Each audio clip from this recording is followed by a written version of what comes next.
ایک یہ کویشچن کیا تھا کہ بچی نے بھولے پن سے پوچھا ہے، یہ کہتی ہیں کہ میں اپنی کزن کو سمجھاتی رہتی ہوں کہ بھئی آپ نماز وغیرہ بھی پڑھا کریں، یعنی نوافل وغیرہ رات میں اٹھ کر، تو اس کو نیند بہت زیادہ آتی ہے تو کئی مرتبہ کہتی ہوں وہ سنتی نہیں ہے، سوتی رہتی ہے، تو کیا میں کہہ کر گناہگار ہوں گی؟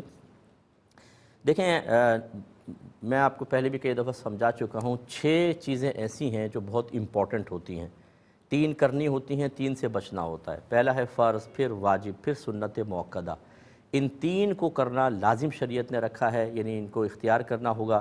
اگر فرض کو ایک دفعہ بھی چھوڑا گناہ کبیرہ، واجب کو ایک دفعہ چھوڑا گناہ صغیرہ ہے، لیکن بار بار کریں گے تو یہ بھی کبیرہ بن جائے گا۔ پھر سنت مؤکدہ کو ایک دو بار چھوڑنا برا ہے، لیکن چھوڑنے کی عادت بنا لیں تو گناہگار ہوں گے۔ پھر ان کے جسٹ اپوزٹ ہوتا ہے، فرض کے مقابل حرام اور واجب کے مقابل مکروہ تحریمی، اور سنت مؤکدہ کے ترک کو ہماری فقہی اصطلاح میں اساءت کہتے ہیں۔ اساءت معنی برائی کرنا، یا اس کو دوسرے لفظوں میں کہ سنت مؤکدہ کا ترک۔ ان 3 سے ہمیں بچنا ہے۔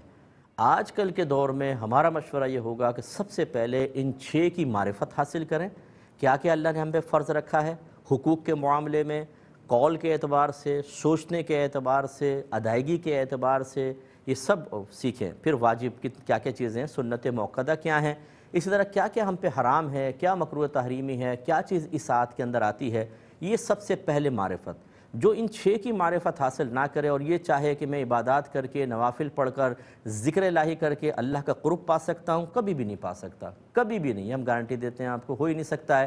اس لیے کہ ایسا جاہل آدمی جو ہے وہ اتنے زیادہ گناہوں کا ارتکاب کر رہا ہوتا ہے کہ اس کے نوافل کی برکات تو ویسے زائل ہو رہی ہوتی ہیں، حرام کھا رہے ہیں اور نوافل پڑھ رہے ہیں۔ تو سمجھانا بیٹا آپ کو یہ مقصود ہے کہ سب سے پہلے ان 6 چیزوں کے بارے میں آپ دونوں غور کریں، اپنی کزن سے بھی کہیں ہم علم سیکھتے ہیں، اور پہلے سیکھیں، اس کے بعد جب ان 6 پر عامل ہو جائیں تو نوافل کی طرف متوجہ ہوں۔ پہلی بات تو یہ۔ دوسری بات یہ ہے کہ نوافل پڑھنا چونکہ کوئی ضروری نہیں ہے، آپ کا کہنا اچھا تھا، لیکن اگر وہ نہیں پڑھتی اور سوتی رہتی ہے، نہ وہ گناہگار ہے، نہ آپ کہنے کی بنا پر گناہگار ہیں۔ کہہ سکتی ہیں، بالکل کہتی رہیں، لیکن ہمارا مشورہ یہ ہوگا کہ یہ نوافل کی طرف متوجہ ہونے سے پہلے فرض، واجب، سنت مؤکدہ کی ادائیگی اور ان کی معرفت، ان تمام، اور پھر اپنا احتساب کہ ہم ان 3 کو کر رہے ہیں، ان 3 سے بچ رہے ہیں کہ نہیں، یہ بہت ضروری ہے۔